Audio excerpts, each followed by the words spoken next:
jueves tenemos el gusto de recibir al maestro Alfonso Zárate. Alfonso, bienvenido como siempre. Se dice rapidísimo, pero han transcurrido ya 30 años de cuando cerrábamos el 1993 con expectativas enormes en Carlos Salinas de Gortari en el gobierno.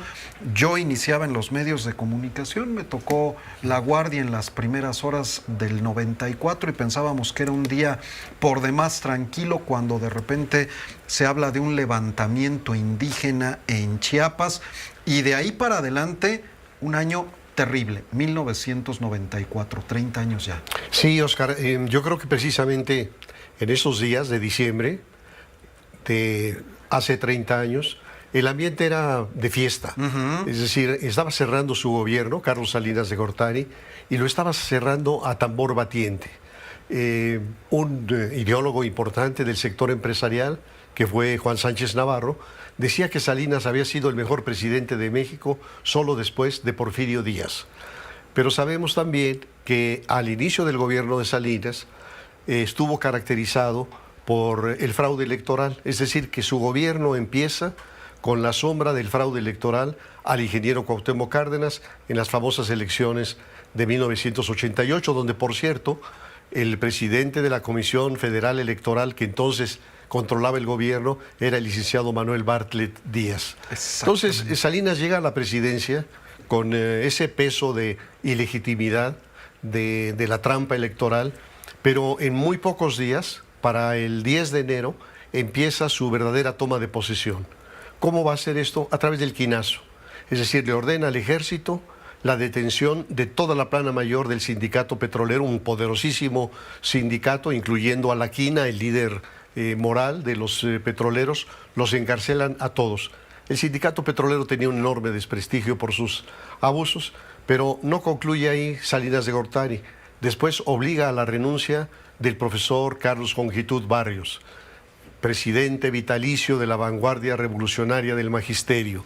Y después de eso encarcela a Eduardo Legorreta Chauvet, que era nada menos un cazabolsista, hermano de Agustín Legorreta, que presidía en esos días el Consejo Coordinador Empresarial.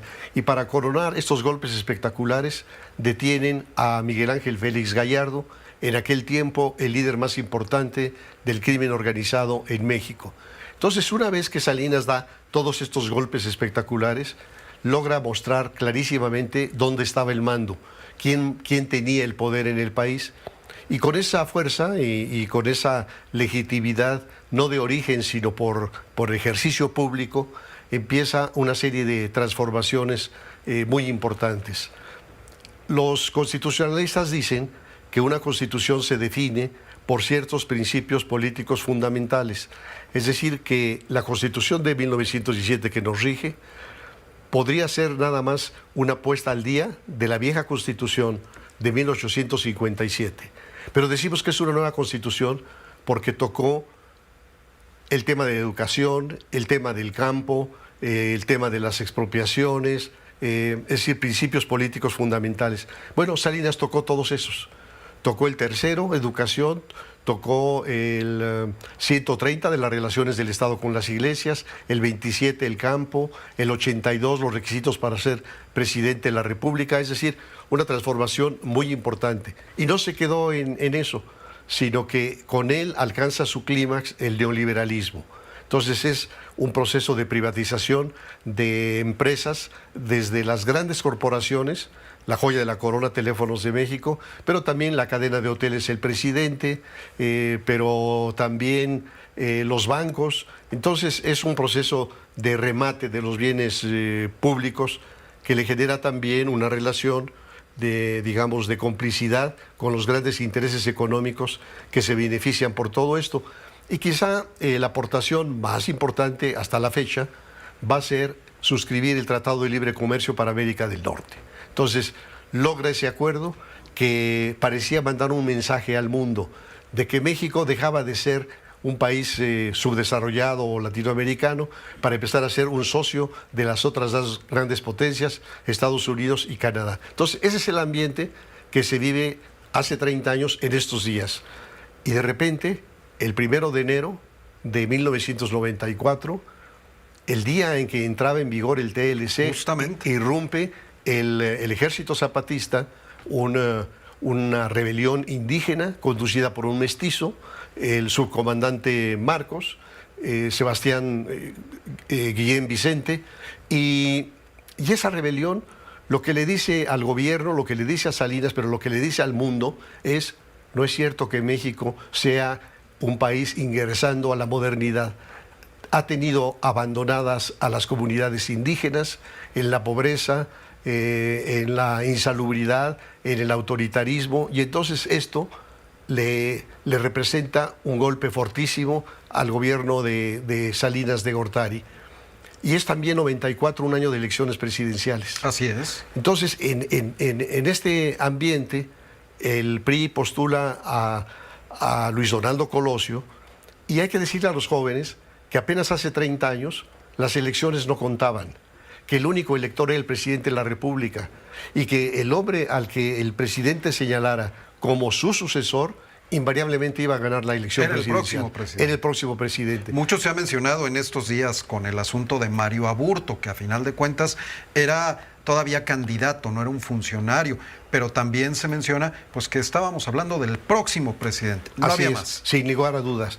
Y entonces este año terrible del 94 va a empezar a descomponerse desde el primer día con la rebelión zapatista, pero en marzo, mucho más aún, con el asesinato del futuro presidente de México. En septiembre, con el asesinato de José Francisco Ruiz Massieu. Ruiz Massieu era en ese momento diputado electo y iba a ser el coordinador de la fracción parlamentaria del PRI, y se decía que después dejaría la diputación para ser secretario de Gobernación del gobierno de Luis Donaldo Colosio. Entonces, digamos, asesinan a Colosio, asesinan a Ruiz Massieu, y en ese mismo año se producen otros episodios. El secuestro de Alfredo Harp Elú, presidente del Consejo de Administración de Banamex. El secuestro de Ángel Lozada, de Grupo Gigante. El estallido de una autobomba en Guadalajara. Entonces, todo esto nos da un escenario de gran convulsión que pone en riesgo la gobernabilidad del país. Y en ese contexto, una serie de organismos de la sociedad civil que habían irrumpido desde algunos años antes empiezan a tomar un protagonismo excepcional. Y particularmente uno, el Grupo San Ángel, que fue una idea de Carlos Fuentes, que encabezaron Jorge Castañeda y Demetrio Sodi, y al cual concurrieron personalidades como Carlos Monsiváis, el propio Carlos Fuentes, gente que hoy ocupa posiciones muy importantes, Alejandro Gertz Manero, Tatiana Cloutier, José Agustín Ortiz Pinchetti, eran miembros del Grupo San Ángel también. Y esta iniciativa lo que llamaba era a respetar el voto popular, a que no hubiera dados cargados, a que no hubiera cancha dispareja. Y hay que decir, por otro lado, que en 1994 el Banco de México no tenía autonomía, que la institución encargada de las estadísticas no tenía autonomía, que el IFE no tenía autonomía. Presidía el IFE el secretario de Gobernación. Entonces va a ser un año muy dramático, de grande convulsión social, pero al propio tiempo un año en donde el despertar de la sociedad civil va a reclamarle al gobierno que empiece a abrir espacios democráticos, que el IFE sea un IFE ciudadano, que Banco de México sea autónomo, que lo que más adelante se creó el INEGI, etcétera. Entonces va a ser un año de grandes realizaciones democráticas, y concluiría Óscar diciendo que hoy en estas elecciones, curiosamente, existe ya el riesgo de que muchas de esas instituciones que se consolidaron a lo largo de 3 décadas se pongan en riesgo. Esa es la gran significación de lo que, en mi opinión, empezará este lunes con el 30 aniversario de 1994. ¿Cuántas cosas van a surgir en los recuerdos?